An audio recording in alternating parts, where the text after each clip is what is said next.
l'iceberg de l'animation. Excusez-moi. Ce que vous voyez donc sur la droite, c'est la partie immergée de l'iceberg. C'est le site internet sur lequel on peut trouver tout un tas d'informations sur la rénovation énergétique des bâtiments tertiaires publics et même quelques informations concernant le privé, par exemple, ce qu'on appelle le contrat de performance énergétique. Et vous avez l'adresse en bas, www.renotertiaire-aura.fr. Alors, cette animation, elle consiste en quoi? On a, pour simplifier, deux axes d'action principales. Le premier est de donner envie, avoir envie et de connaître. Alors, on va s'appuyer sur des réalisations que nous considérons exemplaires. On présentera à travers des fiches ou des webinaires des réalisations exemplaires, des bonnes pratiques. Je vous parlais à l'instant du contrat de performance énergétique. Voilà, on considère que c'est une bonne pratique dans le cadre des rénovations des bâtiments. Et on informe aussi concernant les structures qui sont susceptibles de posséder des ressources. Alors, ressources, ça sera des outils, des moyens techniques, éventuellement des offres financières qui peuvent quelque part vous intéresser dans le cadre de projets de rénovation. Donc ça, c'est le premier axe, avoir envie, c'est donner envie de faire des choses de qualité. Le second axe, c'est comment passer à l'action et comment, par rapport au projet initial qu'on avait envisagé, on peut le progresser, on peut l'améliorer. Alors, il y aura par exemple sur le site internet les structures d'accompagnement des collectivités à l'échelle départementale. Il y a un gros travail qui a été fait pour identifier des structures. Alors, ça peut être des syndicats, des ALEC, des SPL, etc. Des structures auxquelles la maîtrise d'ouvrage peut s'adresser pour franchir le premier pas, pour être accompagné et parfois démystifier un peu la difficulté que peut représenter la rénovation énergétique des bâtiments. Il y a un ensemble de réunions d'échange entre accompagnateurs, c'est ce qu'on appelle des ateliers, qui généralement sont des ateliers techniques. Et enfin, il y a un ensemble, là aussi, un ensemble de ressources qui vous permettent de passer à l'action, qui sont des formations, des webinaires, des retours d'expérience, des outils. Il y a une page sur le financement qui permet de donner des pistes concernant le financement de la rénovation. Voilà quel est l'objet en quelques mots de cette animation régionale portée par le Centre de ressources. Je vais maintenant laisser la place à Noémie pour Merci, la partie Loïc. A. Et il faut que j'arrête ma présentation. Hop. Merci Loïc. Comme je disais en introduction, on va entamer une partie sur vraiment l'assistance à maîtrise d'usage et les grands principes de cette concertation avec les usagers. Et donc, sans plus attendre, je laisse la parole à Soazig Hernandez. Soazig, est-ce que vous voulez que je passe vos diapos ou... Oui. Ok. Donc, je reprends la main. Merci. Bonjour à tous et à toutes. Merci pour cette occasion d'échanger, de transmettre aussi ce que c'est que l'expérience de l'assistance à maîtrise d'usage sur le terrain. Donc, je m'appelle Soazig Hernandez, je fais partie de V2B. V2B, c'est un collectif d'entrepreneurs de la SCOP Oxalis et qui est spécialisé dans l'assistance à maîtrise d'usage. Il a participé, ce collectif, avec Ludovic Jekyll, à la création du livre blanc de l'assistance à maîtrise d'usage avec le réseau national de l'AMU, puisque après on dit AMU, assistance maîtrise d'usage, AMU. Donc, je suis ravie de vous partager des extraits de ce livre blanc et de mon expérience aussi en tant que V2Bienne et assistante à maîtrise d'usage. Donc, je vais vous parler du livre blanc, comment est-ce que ça s'est mis en place et pourquoi. Je reviendrai sur l'origine de l'assistance à maîtrise d'usage, parce que ça s'installe et comment ça s'est créé, l'historique. Qu'est-ce que c'est exactement? Puisque le livre blanc a servi aussi à créer une définition commune de l'assistance à maîtrise d'usage. Les secteurs d'intervention, on a parlé du tertiaire, mais il n'y a pas uniquement le tertiaire. Les avantages à utiliser l'assistance à maîtrise d'usage au-delà de l'aspect contrainte qu'on peut avoir tendance à penser au départ en disant il va falloir organiser les choses, etc. Et brièvement aussi, je reviendrai sur 2 retours d'expérience. Et sachant que les retours d'expérience, il y en a une quinzaine qui sont décrits dans le livre blanc et qui sont avec des fiches qui sont, voilà, c'est juste pour vous donner à goûter ce que vous pouvez retrouver aussi dans ce document. Le livre blanc, c'est vraiment cette idée de remettre l'humain au cœur du cadre de vie bâtie. Là, il y avait cette idée de qu'est-ce que c'est que l'AMU? Il fallait décrire précisément qu'est-ce que c'est que ce nouveau métier, en fait, hein. Et puis, parler aussi des valeurs, de l'éthique, d'où est-ce que ça venait. Donc, ça a émergé au sein de l'été 2018 dans le réseau national de l'assistance à maîtrise d'usage. Et puis, ce livre blanc est paru en 2020. Sachant que ce livre blanc est une sorte de base, en fait, un premier jalon, voilà, et qu'il n'a pas vocation à être exhaustif. C'est plus voilà, une première base sur l'assistance à maîtrise d'usage. Alors, d'où vient l'assistance à maîtrise d'usage? Sur le document qui est sur la photo, enfin l'image qui est en bas, on voit les conditions d'émergence de l'assistance à maîtrise d'usage. On voit qu'au départ, c'est quelque chose de plutôt recherche, en lien avec la recherche en sciences humaines, essayer d'intégrer les usagers. Voilà, donc ça s'appelait la programmation générative. Et il y a eu une énorme influence ensuite dans les années 2000 avec les mouvements citoyens et notamment les mouvements autour de l'habitat participatif, l'habitat écologique, tout ce qui est du coup habitat groupé, avec une perspective voilà, de gouvernance partagée, mettre aussi voilà, les humains au centre du bâtiment. Et 2004, c'est l'étape de la HQE, donc haute qualité environnementale, où on a ces références basse consommation de bâtiments passifs, bâtiments automatisés, qu'on appelle aussi du coup les bâtiments intelligents, et qui ne sont pas toujours forcément très faciles d'accès. Mais du coup, on voit progressivement arriver ça. Et là, lorsqu'on a ces bâtiments qui arrivent, il y a une limite sur le terrain de cette approche technique, car les usagers ont du mal à s'approprier ces nouveaux bâtiments intelligents. Ah, la difficulté. Donc là, c'est là que l'assistance à maîtrise d'usage intègre une approche plutôt socio-technique, c'est-à-dire utiliser l'approche technique et puis partir aussi des besoins des habitants et créer des espaces où il y a une véritable communication à double flux et du coup, que chacun puisse intégrer toutes ces nouvelles données et il y a une plus grande efficacité. Donc, c'est vraiment une approche multidimensionnelle et qui est très concrète. On est avec les gens sur les terrains, que ce soit je dirais les techniciens, les gens du bâtiment ou les usagers du bâtiment en tant que tel. Alors, sur l'autre image, vous voyez qu'il y a plusieurs dimensions à l'assistance à maîtrise d'usage. Il y a une dimension effectivement politique, donc il y a cette histoire de la sobriété environnementale, le pouvoir d'agir du citoyen, mieux vivre ensemble. On a beaucoup cette histoire du mieux vivre ensemble qui transparaît sur les terrains, c'est très, très important.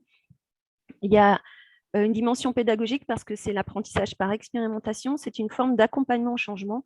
On n'est pas sur un pilotage du changement, mais plutôt sur un accompagnement au changement, puisque on est dans cette notion de transition écologique, de changement des habitudes.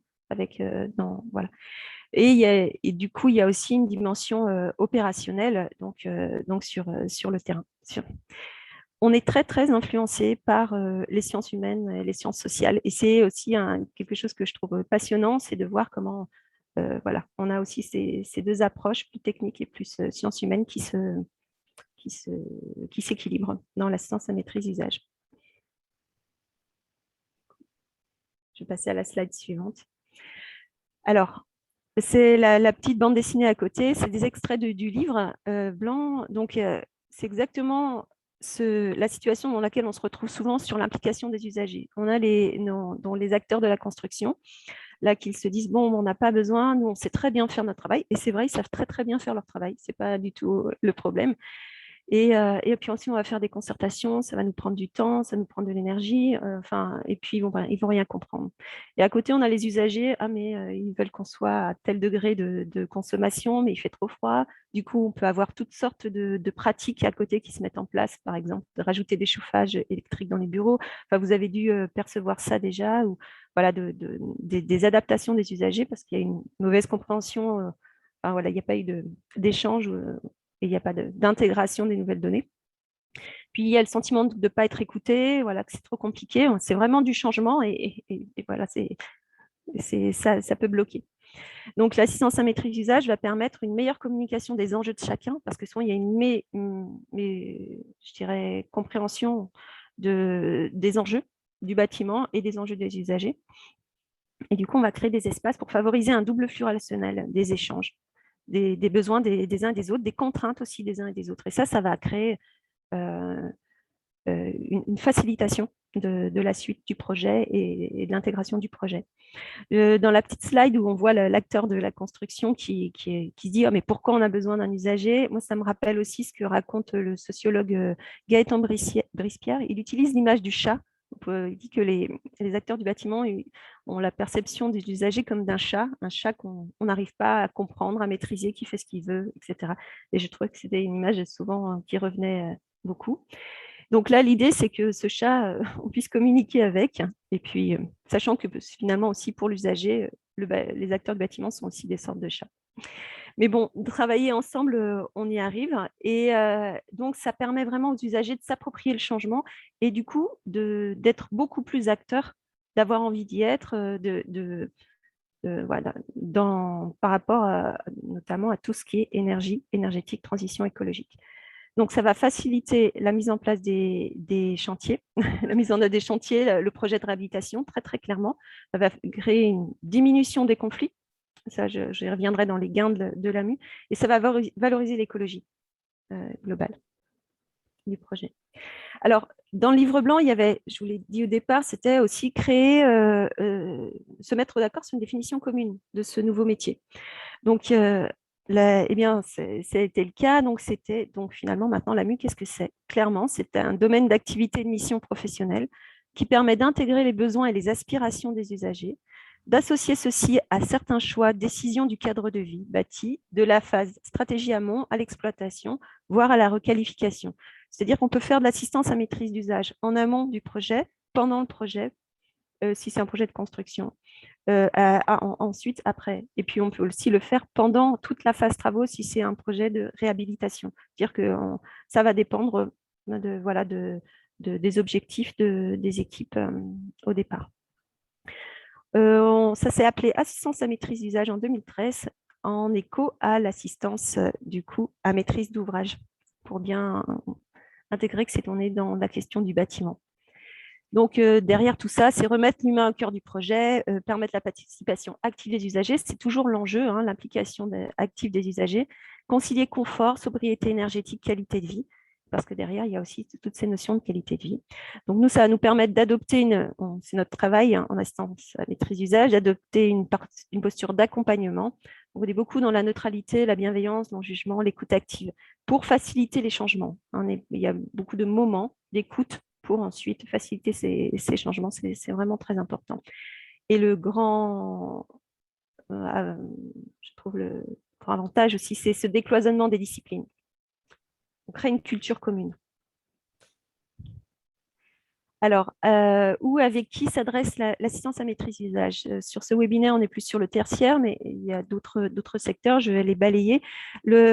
Sachant que ces techniques-là, on peut les utiliser sur tous les secteurs. C'est une posture d'accompagnement au changement et ce sont des modalités de facilitation et d'animation des équipes, des usagers. Voilà. Donc, il y a les copropriétés, avec cette histoire aussi de concevoir, dynamiser les espaces partagés. On est moins dans le côté énergétique, mais il y a aussi, on peut avoir la question de la réhabilitation des copropriétés. Donc là, on va utiliser l'assistance à maîtrise d'usage pour qu'ils puissent prendre pleinement en main leur projet de rénovation. Il y a les logements sociaux. Là, je donnerai un exemple aussi de bailleur social tout à l'heure. Favoriser l'acceptation, l'appropriation du projet de rénovation par les locataires, mais on le retrouve aussi exactement dans le tertiaire. C'est-à-dire qu'à un moment donné, dans les équipes qui sont sur le terrain, il y a souvent des gros freins parce que modifier des bâtiments ou en construire d'autres, changer, faire des déménagements, ce sont des enjeux très émotionnels, très importants pour les personnes. Donc, là-dedans, donc, il y a les logements sociaux, accompagner le changement de pratique pour plus de sobriété environnementale. C'est là qu'on va pouvoir aussi intégrer des ateliers éco-gestes, voilà, donner des choses très concrètes en termes d'apprentissage. L'assistance à maîtrise d'usage, c'est aussi sur les quartiers, les espaces publics. Voilà. Donc, mener une concertation, renforcer l'appropriation collective par les habitants. Valoriser, ça permet de valoriser la richesse des acteurs. Il y a les bureaux, donc tout ce qui est tertiaire, co-concevoir des nouveaux espaces, des modalités de travail, accompagner les usagers pour adopter des gestes quotidiens éco-responsables. Et puis, du coup, former, il y a aussi cette histoire aussi, à certains moments dans l'assistance d'usage, on peut aussi prendre des temps pour former des personnes qui resteront ensuite sur le terrain et du coup deviendront les assistants à maîtrise d'usage pour les projets suivants ou pour la continuation du projet. Donc, dans les équipements publics, donc toujours la même notion, accompagner le changement de comportement pour une sobriété, plus de sobriété énergétique, réhabiliter les usages actuels et futurs avec les occupants, inclure l'ensemble des acteurs de la programmation et l'exploitation. Ça, en fonction du projet. Sachant que je vous ai dit, on peut utiliser l'assistance à maîtrise d'usage à certains endroits du projet ou tout sur la continuité de la conception jusqu'à complètement la livraison. Alors, quels sont les avantages? Alors, j'irai au-delà de l'aspect énergétique. Très clairement, il y a des avantages au niveau énergétique, puisque cet accompagnement, il va permettre une intégration, un apprentissage, il va permettre des échanges, donc il va permettre aux usagers de tester des choses, de s'approprier. Donc, forcément, derrière, les outils, les bâtiments sont mieux utilisés au niveau énergétique. Donc, ça va plus dans le sens de l'ingénierie de départ. Donc, ça, c'est vraiment très précieux. Et les grands autres avantages, c'est la satisfaction, sentir vraiment satisfait du bâtiment, de comment est-ce qu'on y vit, la sensation de confort, la sensation de qualité, vivre dans du beau, dans de l'agréable. Ça, c'est vraiment très, très précieux. C'est qualitatif, mais c'est vraiment très précieux. Et c'est ce qui va favoriser ensuite l'accueil de nouveaux usages, en fait, ou de continuer à les intégrer, en fait. Il y a aussi une valorisation à avoir appris des nouvelles choses. Et ça, c'est génial. Donc, réalisation d'usages ancrés, durables, conformes aux attentes. Il y a le sentiment d'appartenance qui est très fort. Un bâtiment dans lequel on a été intégré au fur et à mesure de sa conception ou de sa réhabilitation à certains moments, il devient plus à nous, ça crée du nous. Et du coup, on va avoir tendance à mieux s'en occuper, à y faire plus attention. Et du coup, ça c'est très, très précieux aussi sur la qualité de vie et la qualité de travail ensuite pour les usagers. Ça renforce le lien social et le sentiment d'appartenance collectif. Il y a la création d'un langage commun. Voilà, ça fait partie des choses très qualitatives. Les coûts évités, ce que je disais, c'est les coûts énergétiques. Donc, ça, on maîtrise mieux les consommations sur le long terme. Il y a moins de conflits. Il y a une diminution des réserves, des protestations. Voilà, ça, c'est aussi très précieux, la baisse des conflits tout au long du projet. Il y a une diminution des conflits parce qu'il y a des espaces pour mieux se comprendre. Et donc, c'est ce fameux double flux relationnel.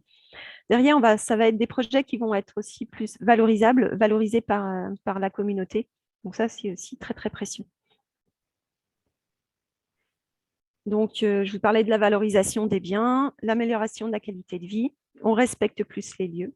Il y a aussi cette question de la qualité de la construction, puisqu'elle a été aussi pensée. Il y a des solutions qui sont trouvées au fur et à mesure, au lieu d'avoir un bâtiment complètement construit ou réhabilité. Et en fait, on a des problématiques qui apparaissent. Alors que si on avait concerté ou si on avait été plus avec les usagers, on aurait pu percevoir en amont ces problématiques. Donc ça, c'est aussi précieux. Et puis, il y a le côté innovation par rapport à cette question de la transition aussi, qui est un véritable gain. Alors, je crois qu'il ne me reste plus beaucoup de temps, mais je voulais juste vous montrer un exemple d'un terrain que j'ai fait.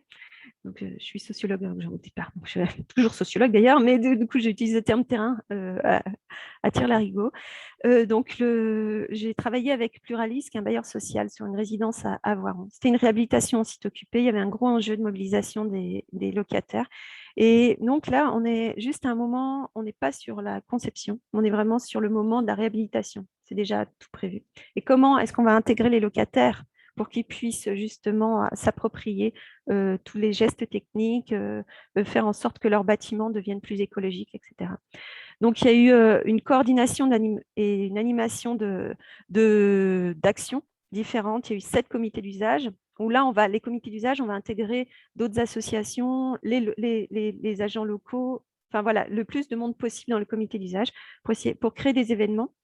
Et à côté de ça, et décider d'ateliers. Et évidemment, les usagers sont dedans aussi dans les comités d'usage. Enfin, une partie des usagers mobilisés, ceux qui sont très motivés, qui sont là, les ambassadeurs.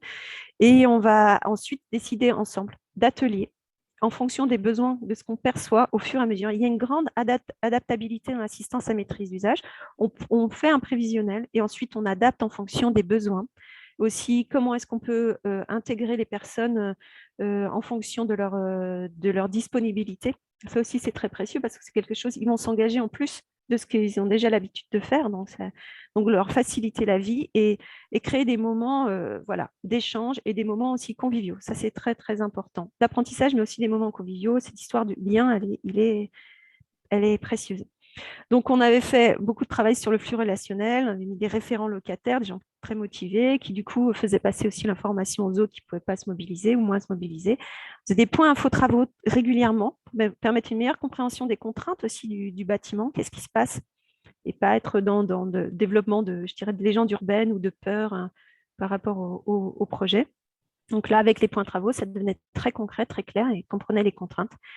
Il y a eu aussi une co-création d'un guide de l'habitant. Je vous montrerai deux, trois slides, trois extraits pour que vous voyez un petit peu. Et cette co-création, elle était aussi précieuse parce que ça permettait de noter les enjeux à la fois écologiques, mais les enjeux pas uniquement écologiques, en fait, en termes de vivre ensemble, en termes de sécurisation, en termes de voilà. Ça, c'était très précieux. Et aussi, on a eu des ateliers de co-conception des espaces extérieurs avec la paysagiste.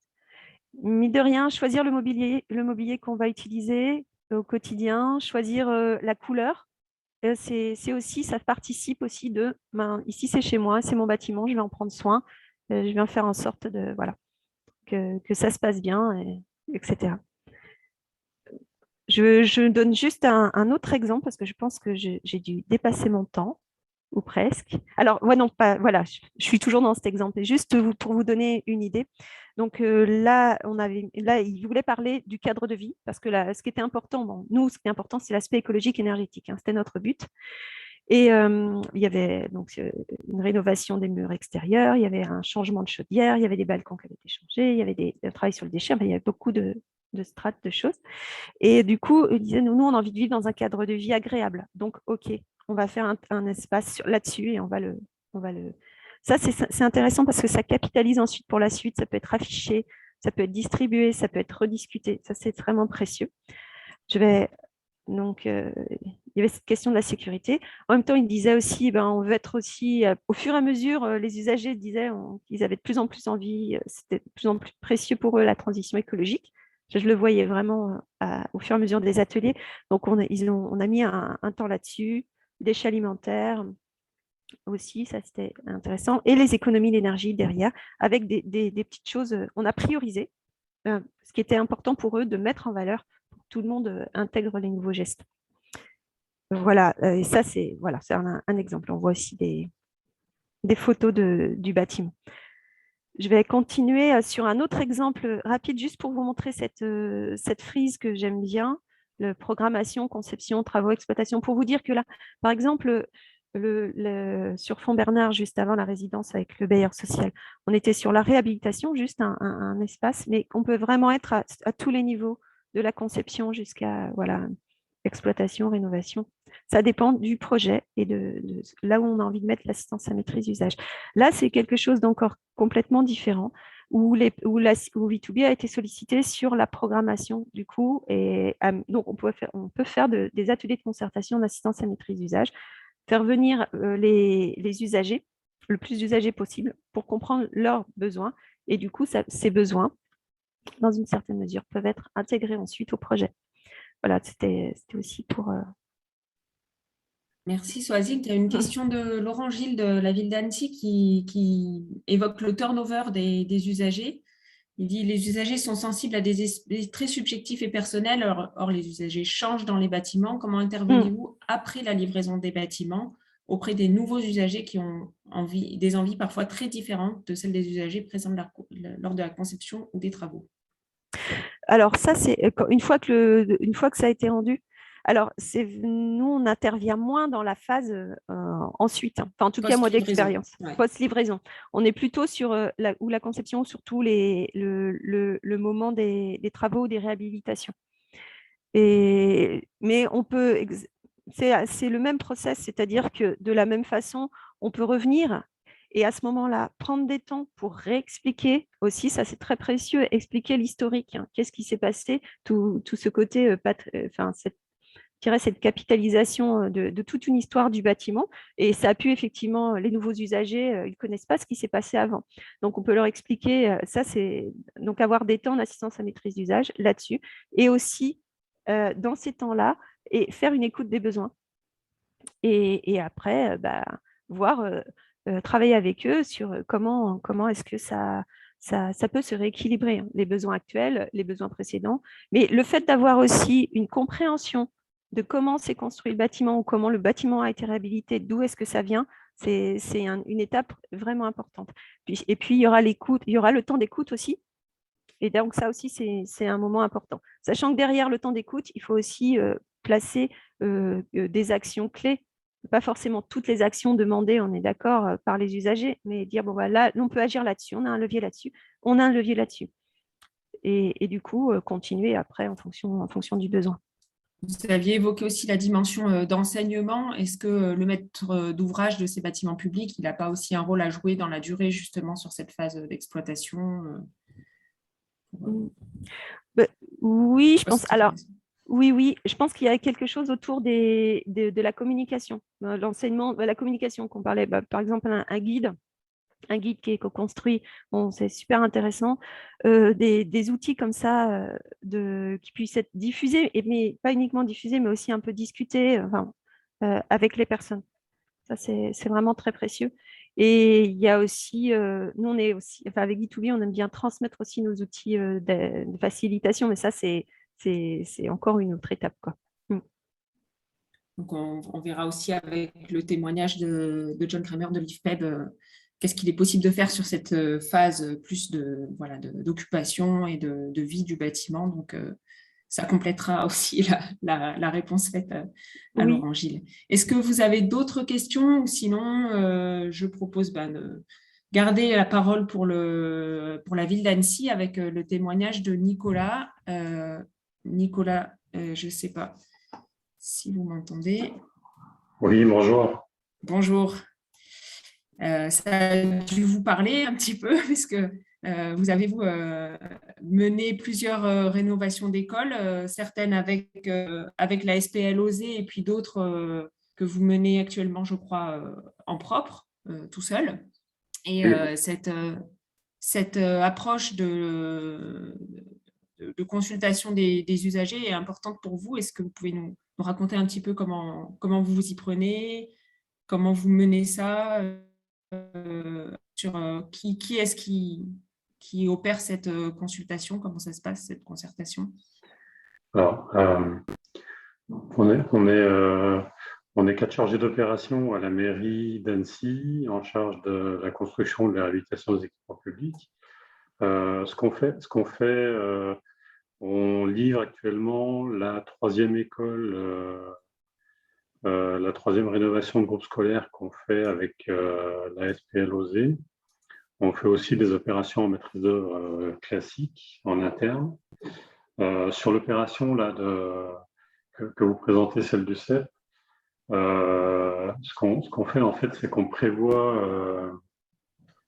Alors, c'est des réhabilitations énergétiques et puis elles sont couplées à des opérations de rénovation aussi des cours d'école, de désimperméabilisation des cours d'école. On enlève un peu les enrobés. Donc, on consulte aussi les usagers sur les différents usages et les jeux à l'extérieur, ce qu'ils veulent faire. Voilà. Donc en fait, ce qu'on fait, c'est un peu ce que nous présente. On essaie de faire ce que nous a expliqué un peu Swazik Hernandez, c'est-à-dire que on prévoit nous déjà la phase consultation où on demande un mémoire technique à la maîtrise d'œuvre et puis aux entreprises, aux groupements d'entreprises. Dans le cadre du CEP, on est dans un contrat de performance énergétique. Donc dans le marché global, on demande aux gens qui répondent un mémoire technique avec un plan d'action, d'information, de sensibilisation et puis d'implication des usagers et des occupants. Donc c'est à la fois le maître d'œuvre, les BET, et puis on fait intervenir une association, l'ASDER, pour tout ce qui est sensibilisation et information aux usagers. on avait vu déjà dans l'exemple de Soazic Hernandez que l'AGDN était intervenu sur la phase de sensibilisation. Et donc là aussi, vous faites appel à l'ASDER. À qui ça s'adresse, cette sensibilisation? Aux enfants, aux enseignants? Alors, à tous les utilisateurs, il y a effectivement les enseignants, il y a les enfants, il y a les centres aérés, il y a les occupants extérieurs aussi qui peuvent intervenir. On peut avoir des restaurants personnes âgées ou des MJC ou des associations qui viennent occuper aussi ces locaux. Donc, on essaie de faire des réunions de sensibilisation avec tout le monde en phase conception. Et puis après, pendant la phase de réalisation, et puis à la mise en service de l'équipement, alors sur les usagers, avec les enfants, ça marche plutôt bien. Après, le principe, c'est comme les comités, c'est un peu comme les comités d'usagers. Quand on fait des réunions, les premières réunions de préparation, il faut qu'on essaye un peu d'identifier les usagers qui sont déjà sensibilisés à la thématique et puis se les mettre un peu dans la poche et puis les appliquer pour qu'après ils nous servent un peu de relais pendant la durée de l'opération. Et puis aussi, c'est essayer de formaliser dans les contrats ou dans les mémoires techniques que la présence sur place pendant la phase chantier, et pendant la phase de livraison et de mise en service, qu'on ait un représentant de l'entreprise ou de la maîtrise d'œuvre qui soit présent. Ça, c'est important pour échanger, qu'il y ait des référents qui soient bien identifiés. Voilà, on a les téléphones, on a les mails, et que les responsables d'établissement ou les usagers aient quelqu'un vers qui se tourner. Alors, on essaie de faire le lien au maximum, mais c'est vrai que le travail de quelqu'un d'extérieur d'un cabinet spécialisé, voilà, parce que ça fait chronophage, mais en même temps c'est important parce que ça facilite beaucoup la vie du chantier et puis l'usage derrière du bâtiment. Effectivement, le temps qu'on passe, qu'on peut avoir la sensation de perdre ou de ne pas avoir quand on prépare les opérations ou en phase conception, il faut trouver un moyen, à mon avis, de le prendre pour échanger justement avec les usagers, mettre tous ces outils en place. Parce que derrière, sur les chantiers, c'est des chantiers en site occupé, avec pas mal de déménagements, et puis des nuisances qu'on peut difficilement éviter. Et sur ces chantiers-là, ça se passe. Enfin, moi, j'ai pas eu de difficulté sur les 2 dernières rénovations. Vraiment des usagers compréhensifs et puis actifs, quoi. Mais effectivement, il faut faire des plans, il faut faire des plannings, il faut expliquer, il faut discuter avec les usagers, essayer de repérer un peu leurs contraintes et leurs usages, et puis essayer d'intégrer tout ça. Voilà. Vous disiez que vous n'aviez pas eu de difficulté à les intégrer. Vous, qu'est-ce que ça vous demande aussi d'adaptabilité, peut-être de modifier vos plannings, etc., pour vous rendre disponible pour justement les écouter, oui, prendre en compte leurs besoins? Ça demande de la disponibilité, oui, effectivement. Mais on s'aperçoit que, enfin, moi je m'aperçois que quand on a un peu des réclamations ou des récriminations qui montent, si on ne vient pas tout de suite discuter, essayer de corriger ça tout de suite, on se retrouve assez vite avec des situations compliquées. Bon, on organise des visites, on voit la photo, là, l'entreprise en profite un peu pour faire sa pub, mais c'est toujours des moments sympas dans le chantier.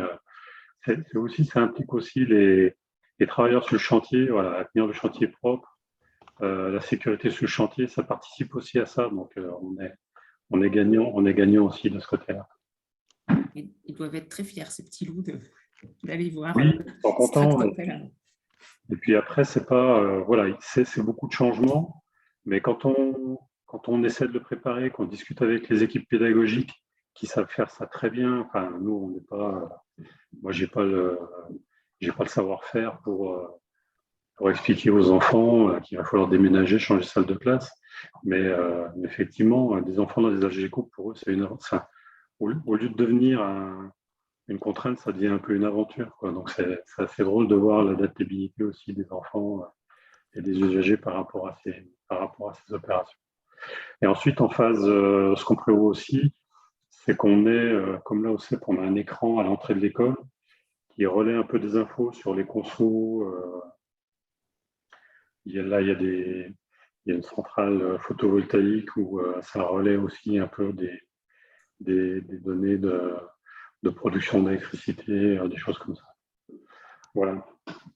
Comment vous faites pour que cette concertation, quand elle est suivie d'arbitrage, notamment d'arbitrage budgétaire, elle ne génère pas de frustration? Est-ce que c'est quelque chose que vous êtes… la possibilité d'avoir des arbitrages, c'est quelque chose que vous expliquez en amont? Comment vous appréhendez ça? Alors, sur les arbitrages, sur les arbitrages financiers, les économies qu'on est parfois obligé de faire sur les projets, il faut trouver la bonne personne pour porter la parole. C'est-à-dire que là, c'est le rôle des élus. Ils ont un rôle important là-dessus. Parce qu'effectivement, quand les élus qui sont en charge des dossiers de l'éducation ou de l'environnement, pour être clair, quand c'est un élu en charge de l'environnement qui va expliquer que non, il y a des contraintes financières qui font qu'il y a des choses dans le projet qu'on ne pourra pas faire, c'est généralement bien compris. Si c'est moi qui le dis, effectivement, c'est moins bien compris. Il faut trouver la bonne personne pour porter le message. Ok. Soazig aussi, si vous voulez réagir à ça, comment on présente cette concertation pour que ce ne soit pas la liste au Père Noël et que ce soit clairement une co-construction et pas juste un endroit où on vient poser sa liste au Père Noël. Alors, oui, déjà, je vais revenir sur le fait d'avoir des moments comme ça, ou de visite, ou d'intégrer d'autres associations, là, comme l'ASDER, par exemple, sur des temps, ça, c'est vraiment des moments qui sont vraiment précieux. Et du coup, sur la liste au Père Noël, moi, je pense que c'est intéressant au début de dire, oui, effectivement, on peut tout imaginer, de s'autoriser à tout imaginer, parce que c'est là où il y aura sûrement des choses auxquelles on n'aurait pas pensé, qui vont apparaître et que là, on va pouvoir récupérer. Mais effectivement, il faut aussi derrière dire, c'est le temps du rêve, c'est comme ça que je l'appelle, le temps du rêve, mais ensuite, il y a le temps de comment est-ce qu'avec la réalité, on va pouvoir mettre un bout du rêve dedans, mais on ne pourra pas tout mettre, prévenir que tout ne sera pas adapté. Et communiquer régulièrement, comme vous disiez, Monsieur Millet, en fait, de la communication régulière et surtout avec c'est ce que j'appelle les points de travaux, et pour éviter beaucoup du coup de mauvaise compréhension ou de peur qui montent des fois des côtés très irrationnels en fait, par rapport au projet. Et puis valoriser, ce que j'ai pas peut-être moins dit, mais très clairement valoriser aussi tous les pas qui sont, toutes les avancées en fait du travaux. Communiquer dessus, mais aussi les célébrer avec les gens le plus possible. Avec soit en faisant des animations, des moments pour montrer toutes les avancées et pas rester. Il nous reste encore tout ça à faire et puis ça sera. Nicolas, pardon, allez-y. Pour certaines opérations, ça nous arrive de faire appel à des ergonomes, parce que je rejoins ce que disait Soazig tout à l'heure.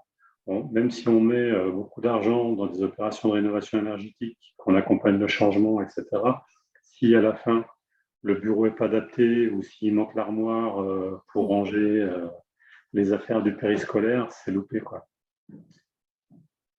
Donc, cette phase finale, elle est importante aussi. Cette dimension d'impliquer les usagers, c'est quelque chose que vous avez pleinement intégré dans vos postes à vous, chargé d'opération à la ville d'Annecy. Est-ce que c'est quelque chose de nouveau que vous faites depuis toujours? Comment ça se passe à la ville d'Annecy? On essaie de le faire. Alors, plus ou moins bien, mais effectivement, je pense que on est un peu ce qu'on ne fait pas forcément toujours bien, c'est de prendre le temps ou de se donner les moyens de trouver aussi les bonnes personnes pour nous accompagner. En tous les cas, c'est des chouettes retours. Là, sur la photo qu'on voit là, est-ce que c'est un moment de concertation, justement, où on voit pas mal de monde? C'est une réunion avec... ça doit être une réunion d'exploitation. Au démarrage... non, pardon. Oui, c'était avant les travaux. Donc ça, c'est une réunion de concertation avec tous les représentants, en gros, des utilisateurs.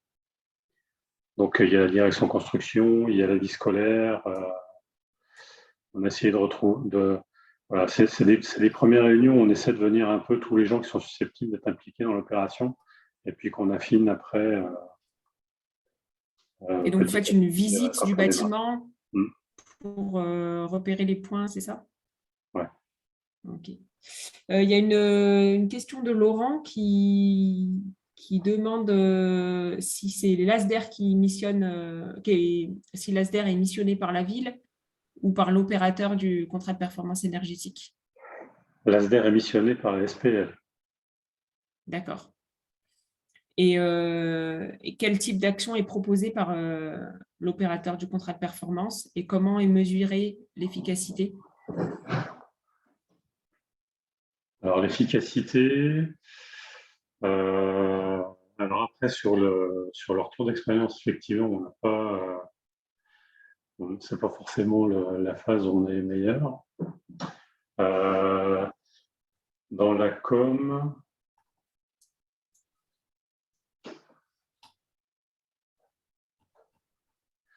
en fait, il y a dans le mémoire technique, ce qu'on demande, c'est d'organiser un peu des choses un peu ludiques et participatives. Et puis ensuite, sur la sensibilisation auprès des élèves, en fait, c'est des réunions de préparation avec l'équipe pédagogique où on vise, parce qu'en fait, on ne fait pas tout le monde. Il faut vraiment viser les gens qui sont intéressés et puis que ça participe aussi, que ça puisse s'intégrer dans un projet pédagogique des instituteurs. Donc, on vise les classes de petits, on leur fait des visites un peu avec des animations où, par exemple, l'architecte et puis le BE Fluide viennent présenter c'est quoi un isolant, c'est quoi une membrane, pourquoi on change les fenêtres, comment on chauffe, comment on ventile. Mais puis après, c'est des interventions dans les salles de classe. C'est 3 ou 4 classes maximum, des instituteurs qui sont intéressés pour les intégrer dans un projet pédagogique, et puis avec la directrice, où il y a 2 à 3 interventions dans l'année scolaire, avec voilà, la création d'un petit travail dans la classe. Ok, super. Merci beaucoup pour ce témoignage, Nicolas. Est-ce qu'il y a d'autres questions? Ou sinon, je vous propose qu'on passe tout de suite la parole à John Kramer de l'IFPEB, à qui ça doit parler, ces questions d'implication des écoliers, des enseignants sur la vie d'un bâtiment. Merci John d'être avec nous aujourd'hui. Donc, est-ce que vous pourriez alors je vais arrêter mon partage d'écran, nous raconter ce que fait Cube et ce que c'est, ce que ça devient et les retours d'expérience que vous avez à partager avec nous. Ça marche. Et puis d'abord, merci à vous pour me permettre de venir parler un peu de Cube ici. Est-ce que tout le monde voit mon écran? Oui. Ok, super. Donc effectivement, ouais, on parle d'implication des usagers. En fait, Cube, c'est un peu un tremplin pour tous ces programmes, puisqu'en fait, le principe de Cube, c'est un concours, en fait, un championnat de France en fait, des économies d'énergie pour les bâtiments tertiaires dans lesquels les différentes organisations vont inscrire des bâtiments. Et le but, ça va être de réduire au maximum pendant une année, pendant un temps fort d'1 an. Au maximum, c'est sa consommation d'énergie. Et d'ailleurs, beaucoup de nos cubistes, par exemple, se font accompagner par V2B dans le cadre du concours pour justement aller maximiser en fait, les actions qui vont être en capacité de mener au cours de l'année. Alors, en fait, du coup, le concours... Alors, j'ai mes slides qui n'avancent pas, juste un instant. Voilà. Donc, Cube, la jeunesse de ce programme, en fait, c'est un ensemble d'acteurs de l'immobilier tertiaire qui, en 2014, sont posé la question, finalement, comment est-ce qu'on peut accélérer la transition énergétique en impliquant les usagers? Est-ce qu'on peut quantifier finalement ce facteur humain dans la transition énergétique et quelle est la meilleure manière, du coup, de déployer et d'engager les collaborateurs vers plus d'efficacité énergétique. C'est aussi un programme qui s'est constitué en parallèle d'un certain nombre d'évolutions réglementaires qui ont émané de la COP 21 et aujourd'hui en France qui a pris la forme du décret tertiaire avec une obligation de réduction de 40% de la consommation énergétique des bâtiments tertiaires à horizon 2030 et avec des objectifs incrémentaux par décennie.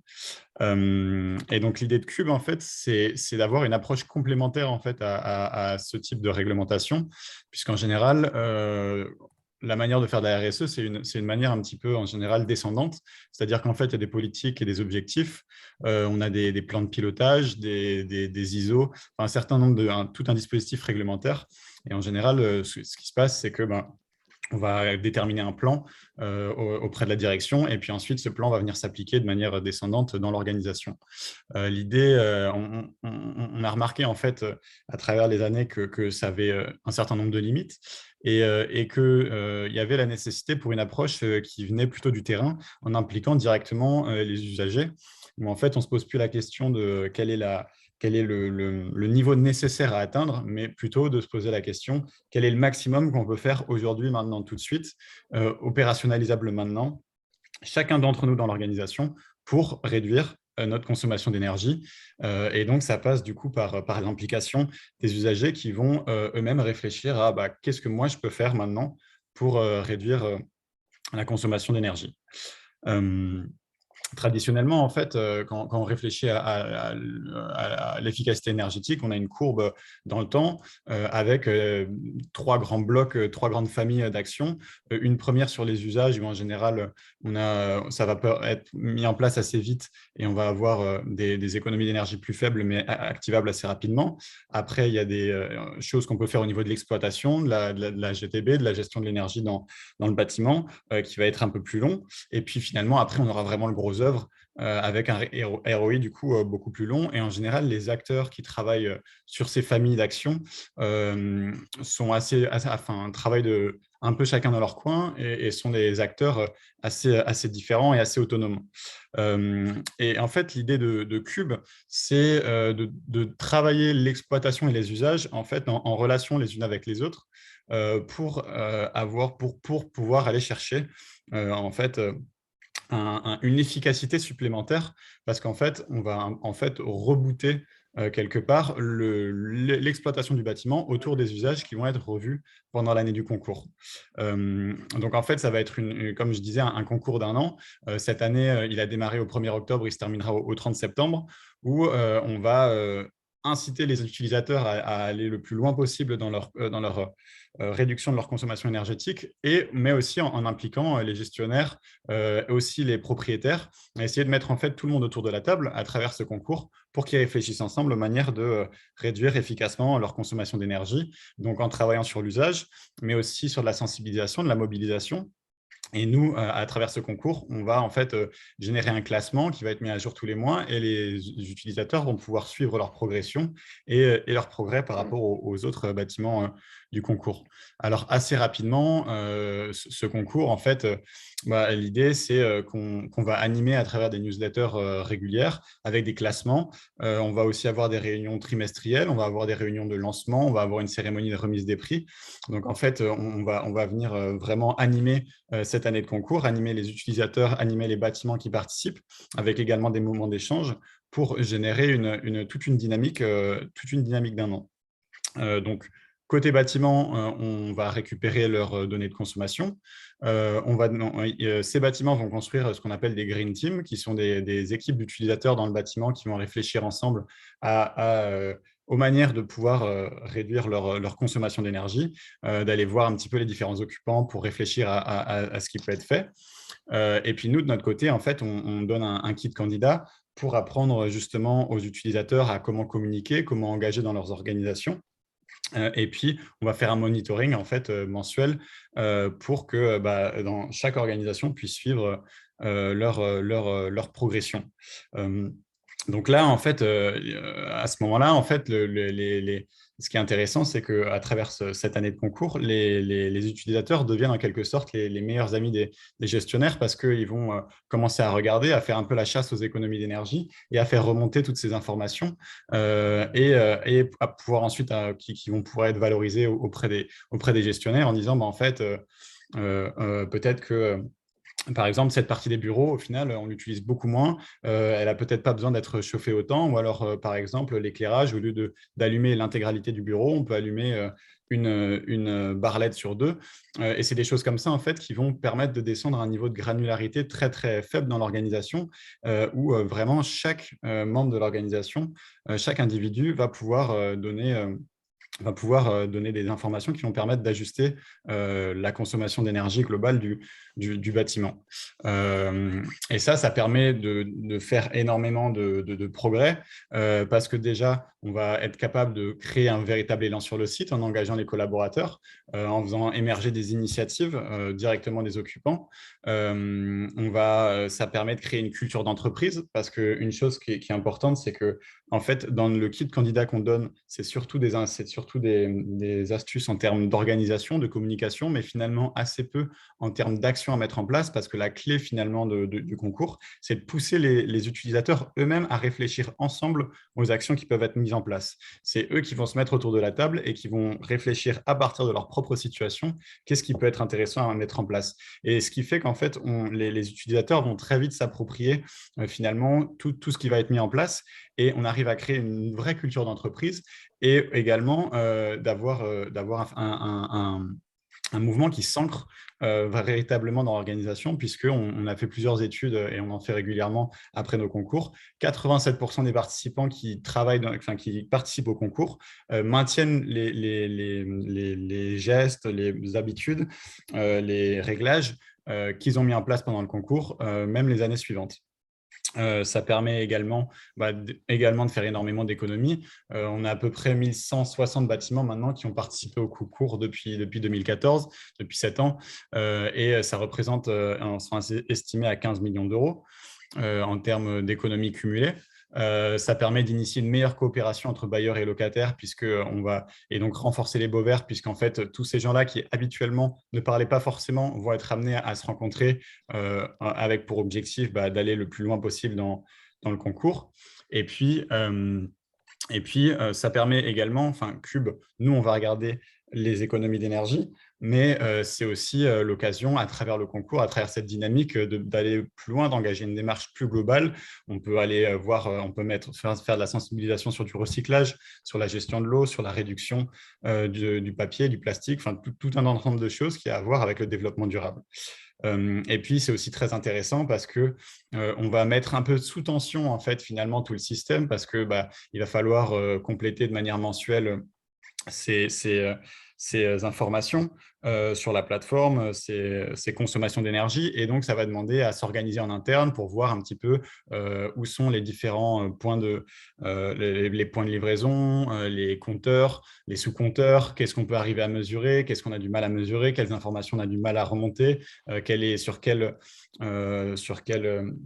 temporalité on a nos factures, est-ce que c'est plutôt trimestriel, mensuel, et ça permet de prendre un peu plus conscience, de mesurer un peu mieux, d'avoir conscience de ce qu'on peut mesurer et ensuite de voir comment on peut l'améliorer à travers justement un certain nombre d'ajustements qui peuvent être plutôt techniques ou plutôt opérationnels. Juste sur comment est-ce que nous, on calcule nos économies d'énergie. En fait, on demande aux candidats leurs 3 dernières années de consommation historique. À partir de ces 3 années, on crée en fait une fonction, une moyenne qui va donner le profil énergétique du bâtiment. Et ensuite, tous les mois, pendant l'année du concours, les équipes vont venir renseigner les données, renseigner les consommations du bâtiment, les consommations réelles. Et en fait, on va faire la différence entre ce qui est projeté en termes de consommation par rapport à leur consommation historique versus ce qui a été consommé réellement pendant l'année du concours. Et puis, c'est la différence de ces deux courbes qui va nous donner les économies réelles qui sont mesurées. C'est un processus qui est très sérieux puisqu'il est basé sur l'IPMVP, qui est la manière internationale, la convention internationale pour calculer les économies d'énergie des bâtiments. Donc, en fait, Cube, finalement, ça permet de vraiment libérer les énergies dans l'organisation, puisque pour la partie équipe, c'est quelque chose qui est très fun en réalité, puisqu'on va créer une green team, on va avoir un kit candidat, on va faire des réunions ponctuelles, on va être créatif pour trouver des solutions, on va sensibiliser le reste des collaborateurs, on va faire de l'animation, on va mettre en valeur les résultats et tous les efforts qui sont réalisés pendant l'année, on va faire des réunions, on aura des newsletters. Et puis avec toujours cette idée d'aller le plus loin possible pour ramener les médailles et les cubes de bronze, d'argent, d'or à la maison. Et puis côté organisation, c'est aussi quelque chose finalement de très intéressant, puisque déjà on va pouvoir affiner finalement la gestion de l'énergie en récupérant les idées des occupants, mais aussi ça va permettre d'observer les tendances, comprendre les moteurs finalement dans l'organisation, et puis améliorer le système de pilotage énergétique. Et donc à la fin de l'année, en fait, on arrive sur une opération qui est très économe, avec une gestion qui est optimisée de l'énergie. Et puis, ce qui est vraiment très important dans le concours, c'est vraiment le côté fun, c'est-à-dire que en fait, ça permet aussi de sortir du côté vraiment d'avoir un aspect fun et engageant sur les sujets justement d'économie d'énergie à travers des actions, des activités. Par exemple, on a tous les candidats vont faire des événements, des jeux. On a eu des candidats qui faisaient des chasses aux économies d'énergie, comme des chasses au trésor, qui vont venir mettre en place des animations. Tout ce qu'on donne aussi dans les kits candidats, c'est au format,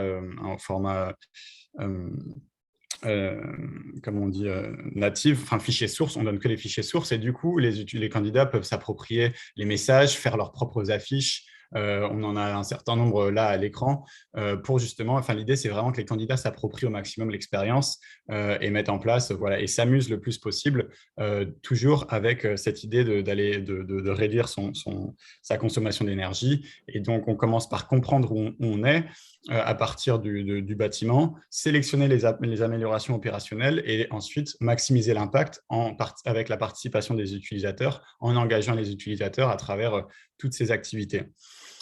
Ça, c'est ce que font les candidats. Et puis, je l'évoquais rapidement au début de l'exposé, mais on propose aussi à nos candidats un certain nombre de partenaires qui sont des partenaires avec lesquels nos candidats ont pu travailler. Et en fait, à chaque fois que ça se passe bien, à chaque fois qu'on a des bons retours, on les ajoute.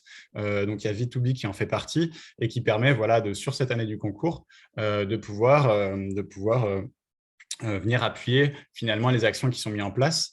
Donc, on a un certain nombre de partenaires et c'est quelque chose que nos candidats font, mais qui ne sont pas forcément nécessaires. Ça peut être aussi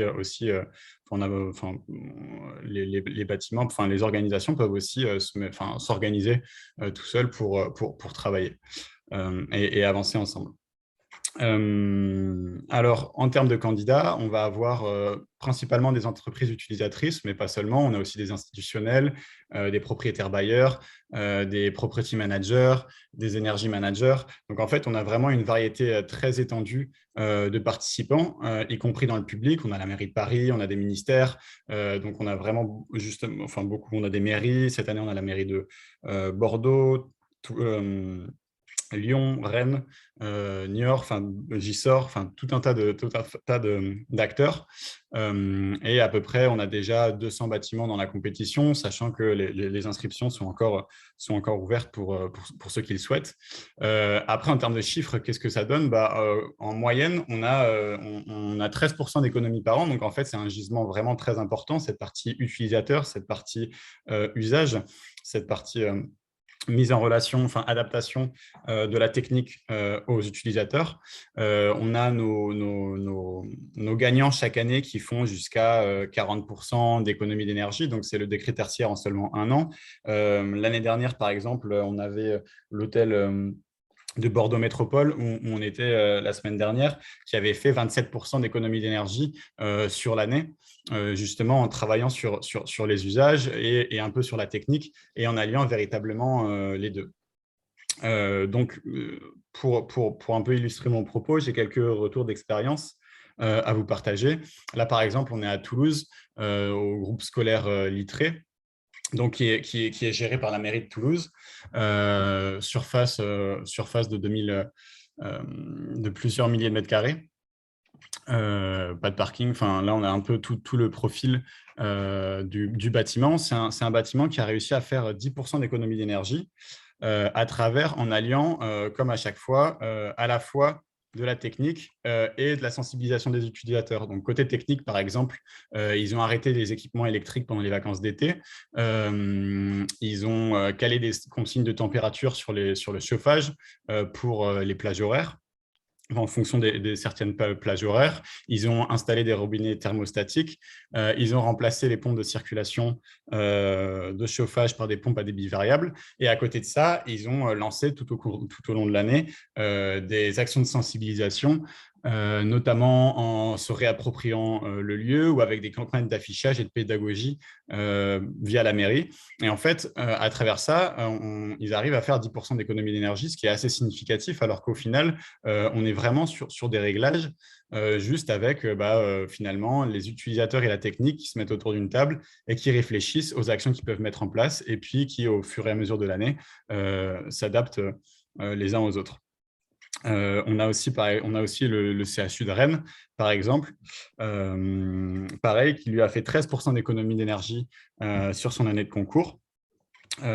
Sur son bâtiment d'enseignement, du coup, qui accueillait du public, des élèves ou des apprenants. Et là, pareil, on a un alliage technique utilisateur avec de l'optimisation sur la CVC, sur les éclairages, un travail avec les services techniques spécialisés, et puis à côté des actions comportementales, des animations avec un partenaire. On a aussi des actions de sensibilisation, les kits candidats qui sont déclinés à travers des logos, des articles, des affiches, et puis un certain nombre, tout un ensemble d'actions pour venir sensibiliser les occupants justement sur la consommation d'énergie. Donc voilà, l'idée, c'est vraiment de faire des animations qui soient le plus conviviales possible et puis pour engager les utilisateurs, faire remonter un petit peu les idées clés et puis pouvoir mettre ça en phase du coup avec les usages du bâtiment. Voilà, il y a quelques autres retours d'expérience. Notamment, on a la mairie de Toulouse qui dit on a mis en relation avec d'autres personnes qui travaillent sur le même sujet et on échange sur les bonnes pratiques. L'idée, c'est vraiment d'échanger, de rendre les acteurs, les collaborateurs acteurs de cette démarche d'efficacité énergétique, qu'ils aillent trouver eux-mêmes les solutions pour réduire leur empreinte qui soient activables aujourd'hui, maintenant, avec les moyens du bord, sans forcément des investissements massifs. Et ça permet d'aller chercher 13% d'économie d'énergie et de créer véritablement de l'engagement, de travailler sur l'intelligence collective et d'aller beaucoup plus loin, finalement, que la technique seule à travers cette année de concours. Voilà, je vais peut-être rendre la parole, je sais pas si j'ai pas un peu trop parlé. Merci John, il y a des questions en tous les cas, et la première question c'est: y a-t-il un coût à la mise en place du concours Cube? Oui, alors c'est juste là, il est assez faible en réalité, c'est 950 € par bâtiment. Voilà, ça permet en fait de couvrir les frais finalement toute la matrice de calcul qui va venir récupérer vos données de consommation, calculer votre situation de référence, et puis ensuite la comparer à la fois à votre propre situation et puis aussi aux autres. Et puis après, cette année, on a mis en place un nouveau podium qui s'appelle le podium valeur absolue, qui correspond en fait au décret tertiaire pour les bâtiments qui seraient déjà très performants et pour qui ce serait compliqué d'aller chercher 40% d'économie. On va plutôt aller challenger la valeur absolue telle qu'elle est prévue par le décret tertiaire. En gros, c'est une valeur seuil dans laquelle il faut se rapprocher le plus possible à horizon 2030. Voilà, donc c'est un surcoût de 200 € supplémentaires, mais sinon, les frais d'inscription, c'est 950 € par bâtiment. Est-ce que c'est difficile de recruter ces Green Teams pour les participants, les candidats? Ou est-ce qu'ils ont une adhésion assez... Enfin, ils arrivent à faire adhérer leurs équipes facilement? En général, c'est assez simple parce qu'en fait, on va se baser déjà sur le volontariat. On va aller chercher. L'idée de la Green Team, c'est d'avoir une diversité de profils la plus étendue possible, c'est-à-dire d'avoir autant des gens à la communication qu'à la comptabilité, que dans les services administratifs, parce que finalement, on a tous un peu dans ces services des gens qui peut-être chez eux sont très sensibles justement à l'environnement, qui mettent déjà en place chez eux des éco-gestes, et à travers ce concours, on va leur proposer de prendre la parole, de participer, et ils vont pouvoir venir avec leurs idées en disant moi, par exemple, chez moi, je débranche tout le temps mes chargeurs, ou alors je fais super attention à toujours éteindre les prises multi, les choses comme ça. Quand je sors, plutôt que de mettre ma télé en veille, j'éteins l'écran, et venir donner ses idées, les partager avec tout le monde, et tout le monde peut peut commencer à travailler. Et en fait, c'est quelque chose d'assez amusant, sachant que après, c'est aux collaborateurs de jauger du temps qu'ils veulent mettre dedans. On peut aller très vite, assez facilement. C'est un peu une courbe, l'inverse d'une exponentielle. Mais il suffit de mettre quelques heures par mois ou même par trimestre pour se mettre autour de la table et échanger sur des idées, pour commencer déjà à avoir des résultats significatifs. Et puis plus on peut mettre de temps, forcément, plus il va y avoir de résultats. Et les premiers kilowattheures sont plus faciles à aller chercher que ceux de la fin, c'est ça? Exactement. Et donc voilà. Et en général, c'est aussi quelque chose que les collaborateurs aiment faire. C'est une façon de faire aussi du team building. C'est des services qui n'échangent pas forcément, qui peuvent aussi faire des choses ensemble, puisque c'est interservice. On va aussi voir de la technique. On a la direction qui peut se prêter au jeu. Donc, c'est une expérience assez enrichissante, même au niveau de la culture d'entreprise, et puis de la cohésion d'ensemble. Donc, c'est quelque chose en général d'assez chouette. Évidemment, ce qui est important, c'est que c'est vraiment une base volontaire, quoi. Est-ce qu'on peut trouver un recueil de ces pratiques, de ces retours d'expérience? Là, on a des petits extraits. Est-ce que sur votre site, on peut trouver on en a un certain nombre sur notre site. Je pourrais transmettre également avec cette présentation un recueil un peu plus important, mais avec du coup il y aurait aussi des bâtiments privés, mais au final tout ce qui est mis en place même dans le privé peut être appliqué aussi dans le public, avec plein d'idées. En fait, tous les cubistes sont toujours très créatifs et viennent toujours avec des nouvelles idées, parce qu'en fait, c'est propre c'est eux c'est les idées qu'ils trouvent à partir de leur propre situation. Et en fait, d'un bâtiment à l'autre, on a des idées qui sont parfois très différentes, mais aussi toujours super intéressantes. Et nous, on est toujours très surpris de ce qu'ils trouvent à mettre en place, et des actions de sensibilisation qu'ils mettent en place. Et on a eu des chasses au trésor, on a eu des barbecubes, on a eu plein de choses comme ça, pour sensibiliser, pour prendre les escaliers. On avait par exemple Natixis qui avait mis plein de panneaux, Stairway to Heaven, des kilos en moins, des kilowattheures en moins, des kilos en moins, des choses comme ça assez rigolotes, qu'ils ont mis en place. Et donc je pourrais vous partager tout ça. Merci beaucoup. Jérémy Guillain de la commune de Mélan demande qui, en général, prend l'initiative de se lancer dans Cube, le gestionnaire ou plutôt les usagers?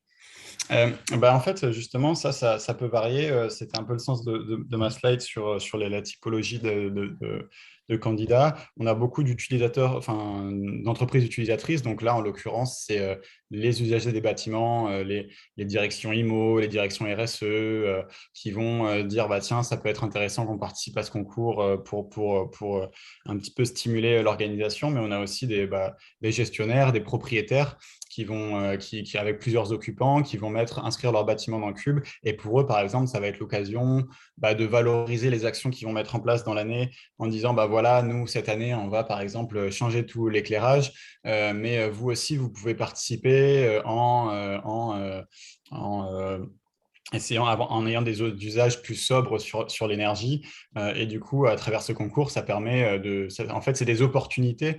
Ça crée des opportunités pour soit les utilisateurs aller voir les gestionnaires, soit les gestionnaires aller voir les utilisateurs en disant, bah voilà, on s'est inscrit, ça va durer 1 an, travaillons ensemble en bonne intelligence pour aller plus loin.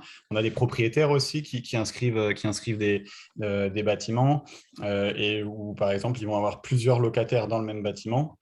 Et de la même manière, ça va être l'occasion d'aller tous les voir et d'aller valoriser leurs actions, de leur parler d'efficacité énergétique et d'essayer de les amener à rejoindre un petit peu leur politique d'efficacité énergétique.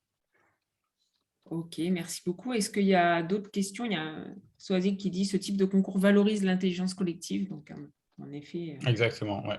C'est un peu, c'est vraiment ça rejoint beaucoup de ce qui a été dit précédemment, à savoir qu'aujourd'hui, on comprend de plus en plus que la transition, c'est avant tout une histoire, une aventure collective, une histoire d'humains et avec leurs propres drivers, leurs propres levier et qu'en fait, en travaillant ensemble de manière collaborative, de manière horizontale, en proposant à tout le monde de venir avec leurs idées, en adaptant chaque situation finalement à l'expérience de leurs occupants, on arrive à aller beaucoup plus loin, de travailler de manière plus efficace et de manière beaucoup plus, j'ai envie de dire, joyeuse, dans le sens où tout le monde travaille ensemble. Ça élimine beaucoup les frustrations qui peuvent être associées justement au fait de moins consommer, de moins faire. Là, au contraire, c'est une aventure collective. Nous, on utilise beaucoup la métaphore du sport et c'est vraiment l'idée du championnat des économies d'énergie. C'est qu'on travaille tous ensemble pour se dépasser, pour aller plus loin et pour aller vers des meilleurs lendemains quelque part. Il y a pas mal de monde là encore autour de l'écran, donc peut-être certains d'entre vous ont participé ou ont fait participer des bâtiments, des usagers à ce concours ou au concours CUBES qui est spécifique aux bâtiments collège et lycée. Est-ce que certains veulent partager leur retour d'expérience? Christian, je vois que tu as ton micro ouvert par exemple. Est-ce que tu voulais témoigner de quelque chose? Pardon, j'ai pas fait exprès, mais non, j'ai pas d'expérience sur Cube. D'accord. Ou sur d'autres implications d'usagers. Pas beaucoup, non. C'est pour ça que j'étais là pour prendre de bonnes pistes. Ok. Effectivement, comme l'a rappelé Noémie, on a un bâtiment, enfin on a un concours pour les bâtiments tertiaires, mais on a aussi effectivement un sous-concours CUBES spécifique pour les lycées, les collèges, et maintenant un Cube école qui vient de se créer cette année pour les écoles. Donc voilà, c'est aussi le concours est aussi ouvert à cette typologie de bâtiments avec à chaque fois du coup une expérience de concours adaptée. Sachant que sur certains territoires, il y a aussi des défis aux écoles, des défis écoles qui sont proposés. Je pense notamment à l'ALEC de Grenoble, je crois, qui en anime un, et l'ALEC du Grand Lyon aussi. Donc, voilà, à voir avec vos territoires si les écoles sont couvertes par un concours de ce type ou si vous pouvez vous inscrire vos écoles au concours Cube École. Au championnat Cube École, on dit maintenant, donc. C'est ça? C'est ça. Merci beaucoup. S'il n'y a pas d'autres témoignages, je vous propose un petit sondage pour voir un petit peu. Est-ce que vous voyez les questions? Elles doivent apparaître chez vous normalement. Oui, c'est bon. C'est bon. Oui, c'est bon. Ok. Donc, je vous laisse chacun y répondre. C'est pour faire un petit peu le point sur comment cette question, cette problématique de l'implication des usagers résonne chez vous et quelle suite on peut donner à ce webinaire. Donc, comme ça a déjà été dit pendant que vous répondez, je le redis spécifier à tout le monde. Donc, les présentations seront en ligne sur notre site. On va essayer aussi d'enrichir ça des différents témoignages. Donc, le témoignage qu'on n'a pas diffusé parce que du coup, il est presque 11 heures, donc l'interview d'une bailleur sociale que Soazig a réalisé sur un retour d'expérience sur une rénovation en site occupé de logements sociaux. Et puis, on mettra aussi le recueil d'expérience de Cube et puis la petite plaquette que j'avais diffusée, support de Nicolas Millet sur son retour d'expérience à la ville d'Alcy relatif à la rénovation de l'école CEP. Mais rien à voir avec les conseillers en énergie partagée.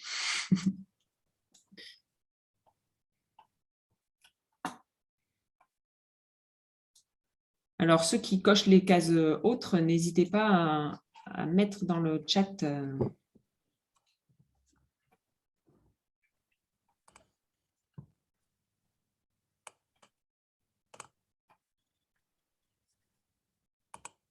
je vous laisse répondre encore parce que 35 personnes ont répondu sur 66.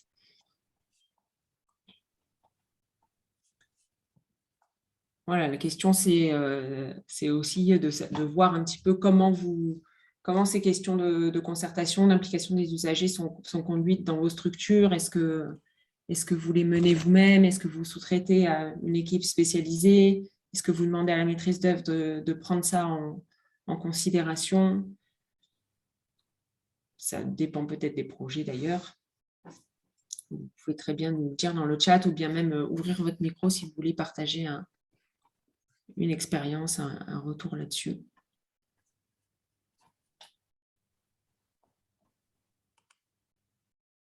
Ça bouge encore, alors je vous laisse répondre.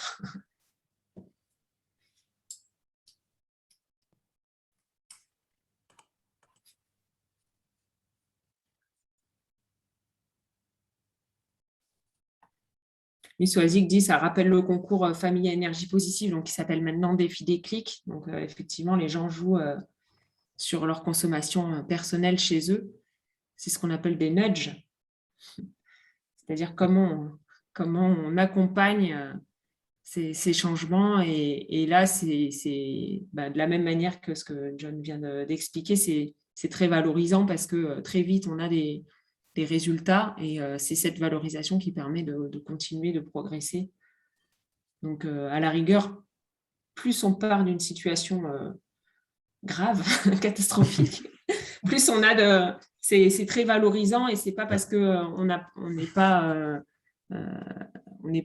à la base convaincu, écolo et cohérent avec nos gestes qu'il ne faut pas s'engager, au contraire, parce que c'est vraiment très valorisant de faire ses premiers pas et de réussir à faire ses premiers pas en étant accompagné, tenu par la main par ces dispositifs-là qui sont là pour ça. Absolument, et puis le principe de Cube, c'est aussi que ce soit un jeu en fait. Donc ça permet d'être c'est un tour de chauffe parce que la réglementation, à travers notamment le dispositif éco-énergie tertiaire, la plateforme Opérate va demander finalement aux bâtiments tertiaires d'avoir un suivi beaucoup plus sérieux et va être obligé de reporter toutes les consommations mensuelles sur la plateforme Opérate. Là, ça permet de mettre le pied à l'étrier, mais de manière beaucoup plus pédagogique, plus fun. Si toutes les données ne sont pas forcément consolidées, c'est pas grave. On fait avec les données qu'on récupère, mais ça permet justement de voir un petit peu déjà en interne comment on arrive à s'organiser, quels sont les freins, quelles sont les limites et ce sur quoi on peut travailler dans les années suivantes en vue d'avoir une gestion plus optimale. Donc, c'est vraiment ça aussi qui est intéressant. C'est vraiment ce côté jeu, ce côté expérimentons, apprenons dans l'action. et qui permet de gagner beaucoup de temps finalement, et puis d'apprendre en faisant. Tous les deux, vous avez du coup insisté sur l'aspect volontariat, adhésion à la démarche, etc. Mais Anne Guillot de la ville de Lyon nous pose la question de la place de la réglementation, notamment sur les températures réglementaires selon les usages, etc. Est-ce que vous avez une réaction par rapport à ça, la place de la réglementation dans les usages Du coup, oui, alors, du coup, il y a la réglementation et il y a aussi comment faire avec, comment les usagers peuvent intégrer ces données-là. C'est l'histoire, par exemple, ce que je comprends, hein, des 19 degrés dans les locaux ou des choses comme ça. Donc là, c'est plus une histoire de diffusion, de dire, oui, voilà, la nouvelle réglementation, c'est ça. Et comment est-ce qu'on peut faire avec, comment est-ce qu'on peut faire en sorte que ce soit confortable et aussi voir que peut-être ce sera confortable. Enfin, parce que parfois les personnes vont dire ah non, ce sera absolument pas confortable parce qu'elles n'ont pas idée des nouvelles structures qui existent, par exemple la VMC double flux, le fait que ce soit mieux isolé, enfin toutes sortes de nouvelles techniques. Donc il y a effectivement l'aspect réglementation qui est important et qui en termes aussi de communication et de permettre la compréhension en fait de ce qu'apporte cette nouvelle réglementation. Je ne sais pas si je suis claire. Effectivement, sur le sujet réglementaire, pour compléter, nous, ce que j'expliquais juste avant, par exemple, sur le décret tertiaire opérate, c'est quelque chose sur lequel on se base beaucoup, mais ce qu'on fait à travers Cube, nous, les ministères sont très attentifs, enfin le législateur est très attentif à ce qu'on arrive à sortir comme résultat parce que finalement, on arrive à prouver que ces 40% d'économie d'énergie à faire jusqu'en 2030, qui paraissent quand même une énorme marche, en fait, on arrive à aller très loin avec des investissements minimes et une bonne gestion du bâtiment et une bonne communication entre les usagers et les gestionnaire. On a des bâtiments qui arrivent à faire ça en 1 an. Alors effectivement, en général, ce sont des bâtiments avec un certain nombre de problèmes antérieurs ou qui héritent d'une gestion qui est un peu plus vieillissante et qui n'a pas été réévaluer, mais ça montre justement que finalement, il y a, que c'est quelque chose de tout à fait possible et que c'est quelque chose de tout à fait réalisable. Et ça permet en fait de crédibiliser beaucoup ce qui peut être mis en place et de montrer qu'il y a effectivement des manières de faire sans avoir besoin d'investir énormément sur des projets qui vont avoir un ROI très long.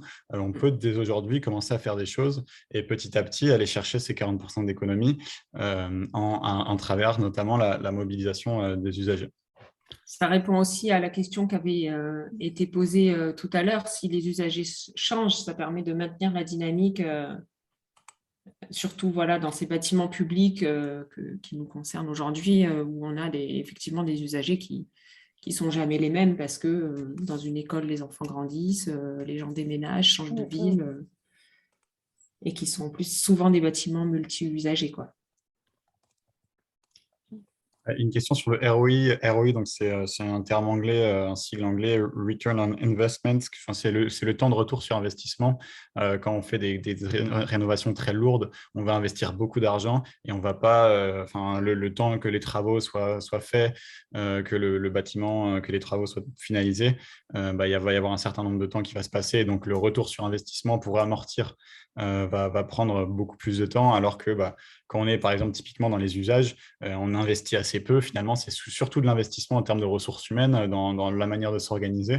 Mais derrière, on va avoir un retour sur investissement qui va être très rapide, puisque en investissement très peu, on va déjà avoir au bout d'1 an 10-15% d'économie d'énergie qui vont continuer chaque année et qui vont ramener de l'argent. Voilà. Merci beaucoup. Il y a une dernière question sur est-ce qu'il existe un cahier des charges de type exhaustif pour l'AMU?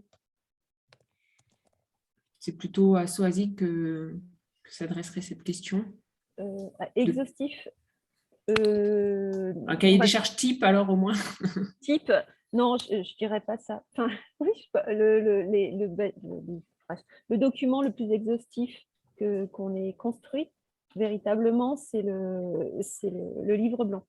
On Après, n'a pas remis le lien, je vais le Voilà. mettre dans le chat pour Voilà. télécharger ce livre blanc. Donc, vous pouvez le télécharger directement en ligne. Je vais mettre. Voilà. Ben, en tous les cas, merci à tous de votre participation et de ces échanges, et puis aux orateurs vraiment de leur témoignage, parce que je pense que c'est une problématique. Ça fait plusieurs fois qu'on nous sollicite pour organiser quelque chose autour de cette question, et vous avez vu dans les résultats du sondage là qu'il y a encore des besoins qui sont exprimés par les uns et les autres. Donc, on garde cette idée de poursuivre sur ce thème, de vous mettre des ressources à disposition sur le centre de ressources bâtiments tertiaires, et aussi d'organiser peut-être dans le courant de l'année 2022 une journée de formation pour les 51% d'entre vous qui avaient exprimé ce besoin. Donc, on va essayer de programmer ça. Je vous remercie à tous et on vous donne des informations très bientôt pour essayer de programmer en fin d'année une journée de rencontre physique de ce réseau d'accompagnateurs de bâtiments publics. Donc, vous aurez très, très bientôt des nouvelles de la part d'Aura 2E sur cet événement qui devrait se tenir d'ici la fin de l'année. Merci à tous. Merci beaucoup. Merci beaucoup. Très bonne journée. Bonne journée à vous. Au revoir.